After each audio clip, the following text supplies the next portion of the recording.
Welcome to the Deep Dive. Have you ever caught yourself thinking, man, things were just better back in the day? Yeah, Well, you're definitely not alone. not at all. Today, we're going to tackle this whole past is better feeling head on.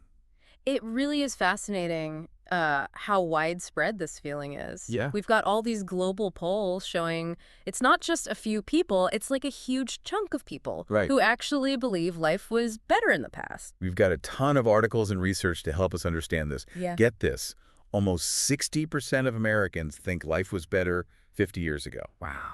And that number is actually growing.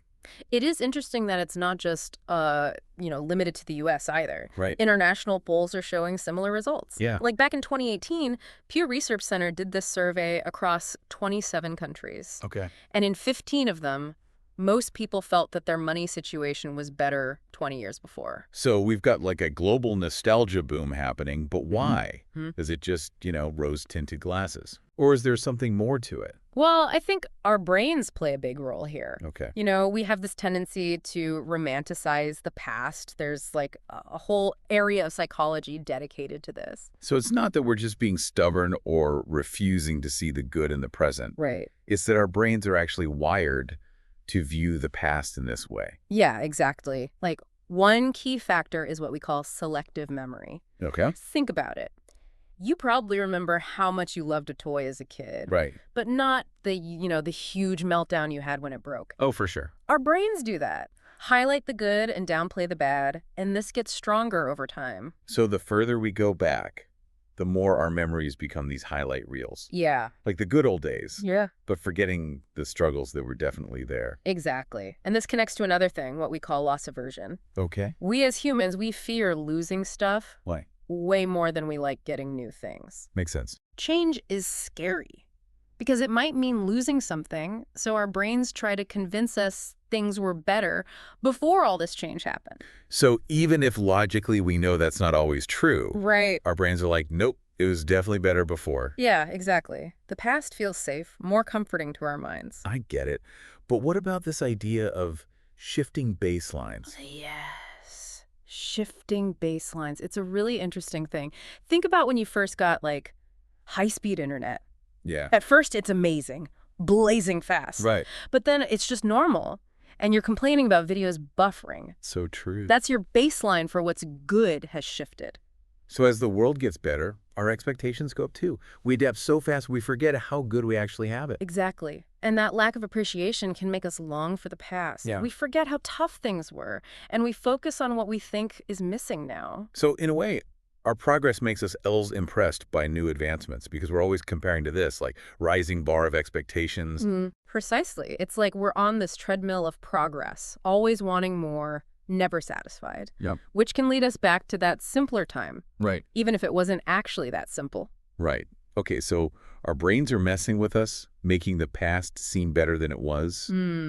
But was it really better back then? Right. Let's talk about the 1950s, Okay. often seen as this perfect time. Yeah. But was it all white picket fences and happy families, like in the movies? Well, if we look at the data, the answer is no. Okay. You have much more buying power than people in the 50s could have imagined. Bigger homes, more cars, air conditioning, things that were luxuries then are normal now. What about things like education and social progress? Weren't those very different back then? Absolutely. More people finish high school and college now than ever. Right. And the advances in civil rights, LGBTQ plus rights, opportunities for women, we can't ignore that. Huge changes. Yeah.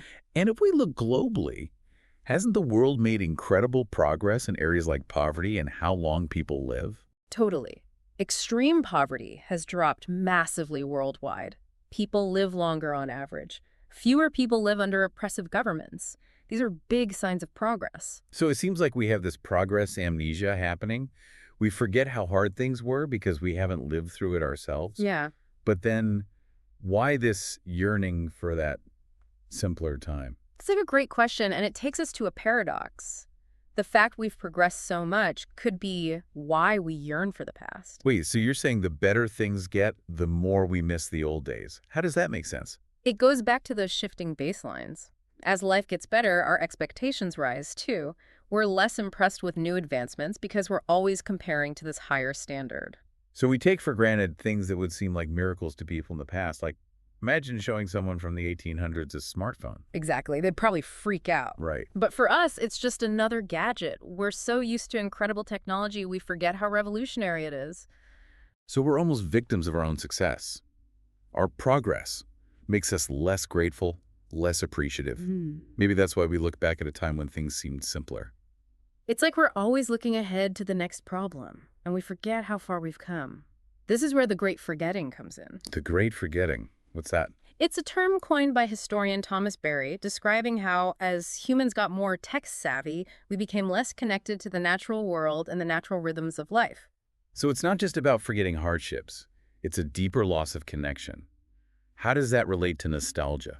Think of that classic image, family around the dinner table, sharing stories, connecting. That's powerful because it represents a sense of community and belonging that's harder to find in our fast-paced world. So nostalgia isn't just yearning for things or a specific time.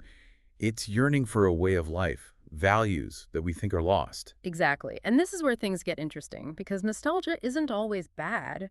It can be a good thing. Okay, now I'm intrigued. How can missing the past be positive? Well, for one, nostalgia can connect us to our younger selves and those good memories. It can bring feelings of comfort, belonging, and connection to our past. Like that warm feeling when you hear an old song from your childhood. Brings back all those emotions and memories, reminds you who you are. Precisely. And that sense of connection can be really grounding, especially during times of stress or uncertainty. And you're saying it can remind us of values and traditions that we might have lost sight of. Exactly. Think about the values often associated with the past. Community, family, craftsmanship. Those still resonate with us today. So it's not about recreating the past exactly, but seeing how those good parts fit into our lives now. Exactly. It's realizing that progress doesn't have to mean losing the things that truly matter. That's a great point to pause on for now. We've covered a lot, from the psychology of nostalgia to the paradox of progress. Yeah. But we're not done yet. Welcome back to our deep dive into nostalgia. Yeah. Before we paused, we were talking about how nostalgia, Right. while often seen as negative, Mhm. can be a good thing in our lives. It's true. We talked about how it can, connect us to those cherished memories, Right. remind us of values that maybe we've kind of lost Yeah. in this busy modern life. Absolutely. It's like that feeling you get when you look through old photos or listen to music from your childhood. Right. It brings you back, reminds you who you are and where you came from. Yeah, it's powerful, that connection to our past, Yeah. especially during, uncertain times or big changes. It can really ground us. So how can we harness that? How do we tap into the good side of nostalgia without just thinking the past was perfect? Well, that's where I think this idea of critical nostalgia is helpful. Okay. It's about recognizing those good parts of the past, Right. but not ignoring the challenges and imperfections that were also there. So not trying to perfectly recreate the past, Right. but taking those good elements and figuring out how they fit into our lives now. Yeah, exactly. Maybe it's about making time for more family dinners or doing things that bring people together. Yeah, it's about understanding that the past was complicated. Right. It wasn't perfect, but it wasn't all bad either. It reminds me of that saying, the past is a foreign country. They do things differently there. We can learn from it, but we have to live in the present. Exactly. And living in the present means dealing with the world as it is, all the complexities and challenges. Yeah. It means realizing that progress isn't always a smooth ride. It's messy, unpredictable. But it also means recognizing all the amazing progress we have made. Absolutely. I mean, we live longer, healthier lives than ever before. We have technology that was unthinkable just a few decades ago. It's true. And while we definitely face huge challenges like climate change, political division, inequality, Yeah. we also have more tools and resources than ever before to tackle them. So how do we actually ease nostalgia for good, both for ourselves and for society? What can we learn from the past to build a better future? I think on a personal level, nostalgia can be a source of strength, make you more resilient. It reminds you what matters most, connects you to loved ones, and can inspire you to live with more purpose. It's like tapping into this well of good feelings and experiences that can help you during tough times. Yeah. Like remembering how your family helped you through something difficult in the past can give you courage to face challenges now. Exactly. And for society, I think nostalgia can inspire us to build a better future. Okay. It reminds us of the values we hold dear, the progress we've made, and our potential to make a more just and sustainable world. So it's not about turning back time. It's about taking inspiration from the past to guide our actions now. Think about the big social movements of the past. Civil rights, women's suffrage, LGBTQ plus equality. Right. These movements were all about a better future, but they also drew strength from the struggles and victories of those who came before them. So nostalgia, when we think about it carefully, Yeah. can be a real force for positive change. It can help us connect with those values that push us to make the world a better place. It reminds us what we're fighting for, why it matters, and that progress is possible, even when things feel really tough. It's about seeing ourselves as part of a bigger story, this whole human experience that stretches back through generations. Yeah. We're not starting from nothing. Right. We're building on what those before us have done. And that story's still going. We each have a role to play in what comes next. And nostalgia, if we use it wisely, can help us handle the present and create a future that honors the best of what came before. That's powerful. So what's the takeaway here? How do we balance appreciating the past with embracing the present? I think it comes down to being aware of those rose-tinted glasses. Knowing that nostalgia is powerful, but it doesn't always show us the truth. Right. Practice critical nostalgia. Take the good, learn from the bad, let go of the rest. It's about using the past as a guide, not a rule book for how things should be. Yeah, we can't get so caught up in romanticizing the past that we become unhappy with the present or scared of the future. It's about realizing that every time period has its good and bad. Yeah. And our job is to learn from both and try to make the world better for ourselves and for everyone who comes after us. Well said. We can honor the past without being stuck in it. Yeah. We can appreciate progress without taking it for granted. Right. And we can use what history teaches us to move towards a brighter future. That's a perfect place to stop for now. Welcome back to our deep dive into nostalgia. Back again. We've talked about how our brains kind of trick us into thinking the past was better, and how progress itself can even make us feel that way more. Right, and we've talked about how nostalgia, even though it can have downsides, can actually be a positive thing if we approach it thoughtfully. It's not about erasing the past or pretending it was all perfect. Right. It's about finding that balance, learning from it without getting stuck there. Yeah, and using those lessons to try and make a better future. Like we talked about those social movements, Right. often drawing strength from past struggles, using that to fuel their fight for positive change. So how do we as individuals find that balance? How do we take the good from nostalgia without just falling into that things were better back then trap?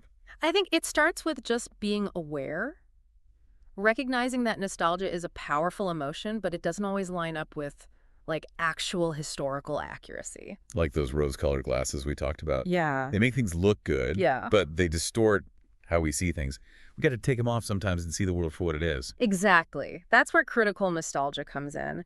Acknowledging the good stuff, but not running from the bad stuff. Remembering every era has its ups and downs. So instead of wishing for a past that never really existed, we can use nostalgia to remember those values and traditions that are important to us, and then find ways to bring those into our lives now.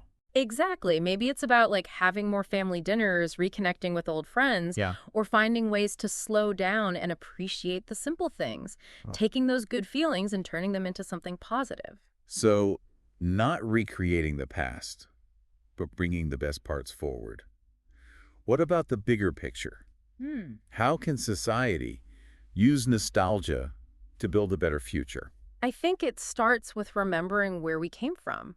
Yeah. Recognizing the struggles and sacrifices of those who came before us. Right. And understanding that progress isn't guaranteed. Yeah. It takes effort, commitment, and learning from what's already happened. Think about all the advancements we've made in things like civil rights, healthcare, technology. Huge changes. Those didn't just appear overnight. They happened because people fought for a better future, building on what others had done before them.